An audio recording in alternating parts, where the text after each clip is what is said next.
Hello friends, today we're going to make homemade bagels and we only need 3 ingredients to make them. We have self-rising flour, which has everything in it, baking powder and salt, and we're going to use some Greek low-fat yogurt and mix it all together. So there, I measured out 1 cup of flour. I'm going to put in 6 ounces of Greek 2% yogurt and mix it all together. I'm going to add a little extra salt because it's not enough that's in the flour. A half a teaspoon of salt. So we're going to mix that all together.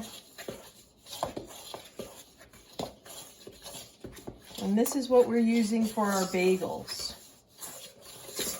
I bet you didn't know you could make bagels at home. They're delicious, warm out of the oven. So once that's all mixed together, we're going to take that in our hands and make sure we have clean hands because we always wash our hands before we bake or cook in the kitchen. And we're going to make our dough into the shape of a bagel. What shape is a bagel? It's a circle. So we'll roll our dough into strips and form it into the shape of a bagel. Circles. After we make all of our bagels, and it makes about 6, do one more and then I'll show you what we're going to do next.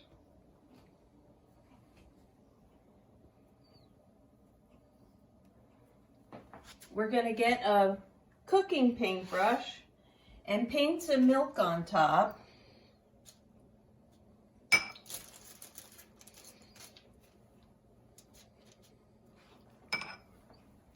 And then I'm going to sprinkle on some sesame seeds, just like in a bagel shop. Those are going to go into the oven and bake for about 30 minutes. And they come out warm and toasty and delicious. Our bagels are all done and out of the oven and ready to eat.